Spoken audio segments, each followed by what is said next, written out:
am currently in the process of creating a horror visual novel, and so I've been consuming spooky horror media. The YouTube algorithm obligingly directed me to the channel Don't Walk Home Alone After Dark. It has 3 long-form animated videos that are labeled as horror stories, and they're really well made. I highly recommend you go watch them now because I will be giving spoilers. I've linked them below. Apparently this channel is headed by the director of ZELDA, which is an animated series I am aware of, I haven't seen, and I don't know that much about it. So this means that I'm just watching these as a neutral viewer with really no expectations except to be spooked, since these are supposed to be horror. However, while these are absolutely worth a watch, they did not scare me.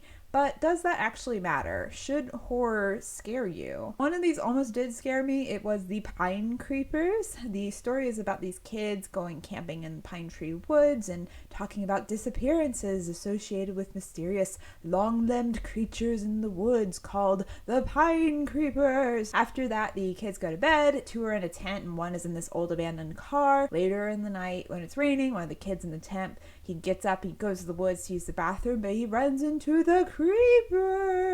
He runs back to the tent and he eventually falls asleep. When he wakes up, he and his friend in the tent are untouched, but his friend in the car is gone. Dun dun dun. So this is basically an animated creepypasta, and I do not say that disparagingly. Like anything, creepypastas can be good or bad. Here, the story is short and sweet. It has no details or ideas that don't go anywhere. It's basically just a good spooky campfire story, and the focus on the sound of something walking on the pine needles, all crunch crunch, that was a nice idea.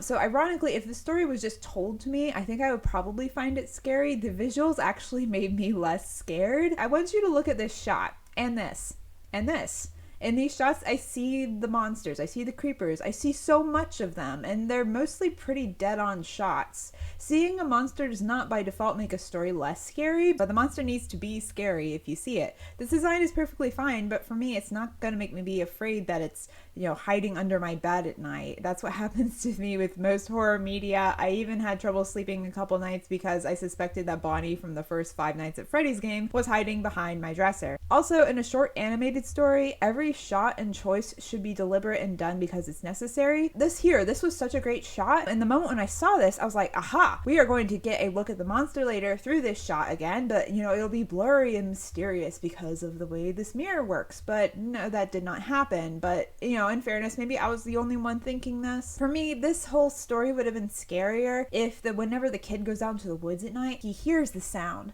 of someone walking on the pine needles, crunch crunch. He pauses, the sound continues, growing louder. Maybe it's one of their parents coming to check on them, but then there are more footfalls. Oh, there's 2 unseen walkers in the forest. Then he hears 3, and then 4. The sound of the crunching pine needles is starting to surround him. He takes a step back, a flash of lightning. He can make out silhouettes on the forest floor, or maybe behind the trees, or in the trees, whatever. They're not human. They're not moving. Then it goes dark. Crunch, crunch. Then a glimpse of one of the monsters. It's coming for him. He turns and he runs back to his tent, and the rest of the story would play out the same.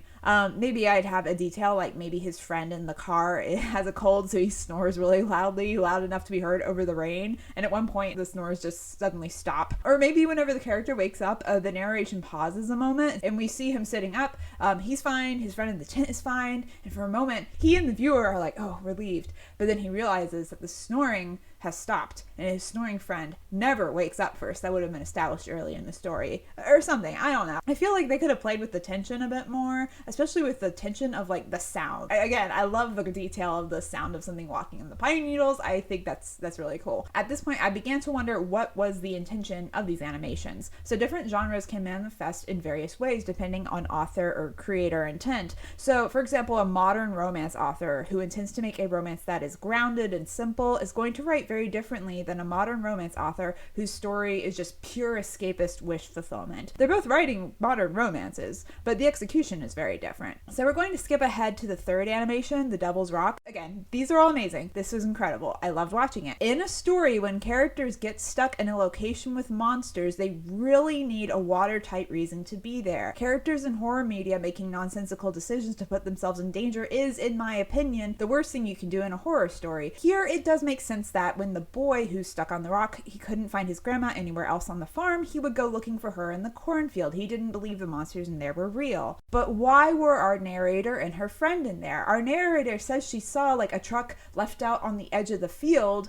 so it wasn't in the field. They wanted to get gas from the truck for their own car, but we see the truck is like a few good yards away from the cornfield, so why were they in the corn? Like, cornfields are not that easy to walk through, and it's not like they had to sneak through the field. Like, there was no one around, and it's not like they were scared of being watched or something. Like, these kids are really careless. They left their own car's doors wide open, and they have a bunch of cash inside, so it's not like they're taking a lot of preventative measures because of guilty consciences or whatever, where they're being extra careful. Like, that definitely could have been the case, but it wasn't. So like, why would they sneak through the cornfield like they're trying to hide? Like, it just doesn't click. And I bring this up not to nitpick, but because it does feel like the top priority was to get the characters in the cornfield so the monsters could attack them. The monsters were the focus. And were the monsters well designed and animated? Yes. Absolutely. Did we learn their lore, and was it interesting? Yeah. Was their lore and behavior consistent? Yeah, it was nicely done. These monsters didn't scare me though because they were framed in a very, like, I guess, action-focused way. There's lots of running from the monsters, shooting at the monsters,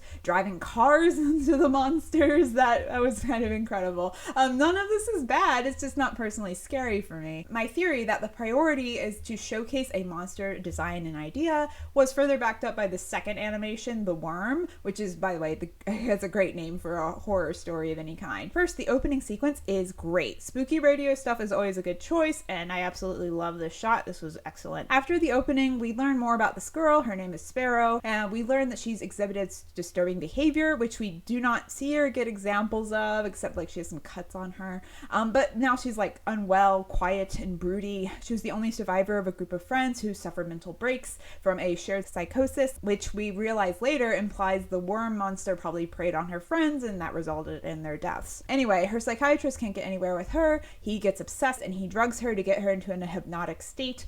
She tells him about the worm, and he has a dream that night where he's in a hospital. He sees Sparrow, follows her, and then she gets swapped with this giant worm monster who roars at him like they're in the cinematic cutscene before like a boss fight, and then eats him. Basically, the worm is a thing passed from person to person by knowing about it. Sparrow tried to keep it a secret so it wouldn't be passed on, but that didn't work because the doctor drugged her into telling him, and now that he's told you the story, you will be haunted by the worm now. Woo! The idea of a monster's existence coming from it being known about by somebody, that's a pretty timeless concept. It's pretty great. I can see that being very scary for a lot of people. It didn't scare me though, partially because this was not my first rodeo with this concept, and also partially because Sparrow explained the monster to us like a character in a Penny Dreadful. And I'm not saying that to be mean. I really love Penny Dreadfuls. Some of are actually very well done, but it is delightful how oftentimes a character who is sometimes the monster themselves will tell you so much about the monster. You can learn who the monster is, what they are, what they want, where they're from, name of their first love, their favorite kind of beer. Obviously the story didn't go quite that far, but when Sparrow explained the monster to us not once, but twice, it truly felt like I was watching a Penny Dreadful. And again, not something inherently bad. Telling the audience about the monster can be effective, and sometimes it can even make things scarier. It didn't work for me here because the worm's actions didn't consistently equate with what it was. The things we were told and what we were shown didn't really always match. We're told it takes and grows. We don't see it growing. We're also told it feeds on deepest fears. So does that mean that both Sparrow and the psychiatrist have the same deepest fear of a giant toothy worm monster? Like, it looks the same in both of their dreams, and it's played as the scariest thing that is in their dreams. Like, for me, the creepiest part of the psychiatrist's dream was whenever he was trying to run but falling into the floor. Like, if you've had a dream where you've tried to run but you can't, then like, this is scary in a very relatable way. Imagine if instead of seeing the worm front and center like this, there were instead like dream terrors that many of us had experience with. That would be more in line with the idea of the monster feeding on deepest years. A lot of people did find these 3 animations to be very scary. Just like how there's many kinds of romance, there's many different kinds of horror. Some will work for one person but won't work for another. I would even say what's scary and what's not is subjective, though I do feel like execution plays a big role in increasing the odds of something being scary. For example, the worm actually reminded me of the creepypasta The Three Friends Diner. It also has people telling us about the monster, and we even kind of see the monster. To me though, The Three Friends Diner is much scarier because all of the actions of the monster consistently correlate with what we're told about it and what its MO is, which is to lure and eat 3 people, no more, no less. It only does extra things like harassing the main character and other side characters in order to scare all but 3 people out of its territory, or at least get pretty dang close to doing so. Still, while I think The Three Friends Diner is quite scary, some people might not find it scary at all, and they might find the worm to be scary instead. Ultimately, I think that if you wanted to tell stories within a genre, it's just useful to be exposed to different variants of the genre to get a sense of what you like most. Plus, you can learn from these examples. The videos on Don't Walk Home Alone After Dark did not scare me personally, but they were really well made, and I learned a lot from them, and I do really look forward to seeing what they'll do next, and if you haven't seen them by now, you really should go and watch them. Seriously, they're pretty great. I also forgot to mention that they have 4 original YouTube shorts. I normally avoid shorts like The Plague, but these are worth checking out. Like, they're really smooth and beautifully executed, and they all have the same little gimmick, but I'm not going to tell you about it. You need to go watch it. It's really cool. But yeah, what do you think? What scares you in horror? Do you find the videos on Don't Walk Home Alone After Dark scary? Let me know if you find them scary, why or why not. I would love to hear your thoughts in the comments down below, and I will see you in another video. Bye bye!